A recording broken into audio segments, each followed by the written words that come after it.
সায়ন্ত মোদক গায়ে হাত তুলেছেন।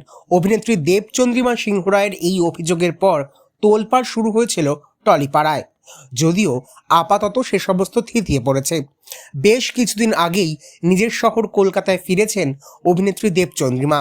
নিজের পরিবারের সঙ্গে সময় কাটানোর পাশাপাশি টলিউডের বড় পর্দায় কাজ শুরু করছেন এই অভিনেত্রী।